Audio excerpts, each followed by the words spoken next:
Champions trophy 2025 అలాగే ఇంగ్లాండ్తో one day సిరీస్కు టీమిండియాను ఎంపిక చేసింది నేషనల్ సెలక్షన్ కమిటీ. 15 మందితో కూడిన ఈ జట్టుకు రోహిత్ శర్మ కెప్టెన్ కాగా వైస్ కెప్టెన్ శుభ్మన్ గిల్. విజయ్ హజారే ట్రోఫీలో టాప్ ఫామ్లో ఉన్న కరుణ్ నాయర్కు చోటు దక్కలేదు. అటు మహమ్మద్ సిరాజ్కు కూడా ఛాన్స్ ఇవ్వకపోవడం ఆశ్చర్యం కలిగించింది. అలాగే ఛాంపియన్స్ ట్రోఫీ కంటే ముందు ఇంగ్లాండ్తో జరిగే వన్డే సిరీస్కు కూడా అదే జట్టు ఉండనుంది. చీఫ్ సెలెక్టర్ అజిత్ అగర్కర్ నేతృత్వంలోని సెలక్షన్ కమిటీ శనివారం ముంబైలో ప్రత్యేక సమావేశమైంది. కెప్టెన్ రోహిత్ శర్మ కూడా ఈ సమావేశానికి హాజరయ్యాడు. మధ్యాహ్నం 12:30 టీంను ప్రకటించాల్సి ఉన్నా చాలా ఆలస్యమైంది. సెలక్షన్ కమిటీ మీటింగ్ చాలాసేపు సాగింది. 2.5 గంటల ఆలస్యంగా టీంను ప్రకటించారు. టాప్ ఫామ్లో ఉన్న కరుణ్ నాయర్ని ఎంపిక చేయకపోవడంపై అజిత్ అగర్కర్ స్పందించాడు. అతను తమ దృష్టిలో ఉన్నాడని, ఒకవేళ ఇప్పుడు ఎంపిక చేసిన జట్టులో ఎవరైనా గాయపడితే నాయర్పై చర్చిస్తామని చెప్పాడు.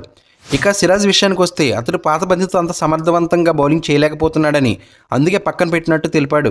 వికెట్ కీపర్ సంజు శాంసన్కు మరోసారి మొండి చేయి ఎదురైంది. రిషబ్ పంత్కే సెలెక్టర్లు ఓటేశారు. జట్లో 4 స్పిన్నర్లు, 4 పేస్ బౌలర్లు ఉండగా పంత్, రాహుల్ రూపంలో 2 వికెట్ కీపర్లు ఉన్నారు. 4 స్పిన్నర్లు అక్షర్, సుందర్, కుల్దీప్, జడేజా ఉండగా బుమ్రా, షమి, హర్షదీప్, హార్దిక్ పేస్ బౌలర్గా ఉండనున్నారు. ఇక బ్యాటర్లుగా రోహిత్, గిల్, కోహ్లీ, శ్రేయస్, రాహుల్ ఉన్నారు. బుమ్రా పూర్తి ఫిట్గా లేడని, అతని ఫిట్నెస్ను ఎప్పటికప్పుడు పరీక్షిస్తామని అగర్కర్, రోహిత్ తెలిపారు. వచ్చే నెల 19 నుంచి మార్చి 9 వరకు దుబాయ్, పాకిస్తాన్లో ఛాంపియన్స్ ట్రోఫీ జరగనుంది. ఈ మెగా టోర్నీలో ఇండియన్ టీం గ్రూప్ ఏలో ఉంది. ఫిబ్రవరి 20న బంగ్లాదేశ్తో తొలి మ్యాచ్ ఆడనుంది. ఆ తర్వాత ఫిబ్రవరి 23న పాకిస్తాన్తో, మార్చి 2న న్యూజిలాండ్తో ఆడాల్సి ఉంది.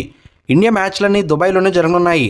అంతకుముందు ఫిబ్రవరి 6 నుంచి ఫిబ్రవరి 12 మధ్య భారత్, ఇంగ్లాండ్ మధ్య 3 వన్డేల సిరీస్ జరగనుంది. ఇంగ్లాండ్ వన్డే సిరీస్ అలాగే ఛాంపియన్స్ ట్రోఫీ ఇదే జట్టు సెలెక్టర్లు ఎంపిక చేశారు. అయితే బుమ్రా సిద్ధం కాకపోతే వన్డే సిరీస్లో హర్షిత్ రాణా ఉంటాడు. ఈ బ్యాకప్ ఆప్షన్ ఒక్కటే వన్డే సిరీస్ జట్టులో మార్పుగా ఉంది. ఇండియన్ స్క్వాడ్ను ఒకసారి పరిశీలిద్దాం. Rohit Sharma captain, Shubman Gill vice captain, Virat Kohli, Shreyas Iyer, KL Rahul, Hardik Pandya, Axar Patel, Washington Sundar, Kuldeep Yadav, Jasprit Bumrah, Mohammed Shami, Arshdeep Singh, Yashasvi Jaiswal, Rishabh Pant and Ravindra Jadeja. Friends, ఈ వీడియో నచ్చితే లైక్ చేయండి.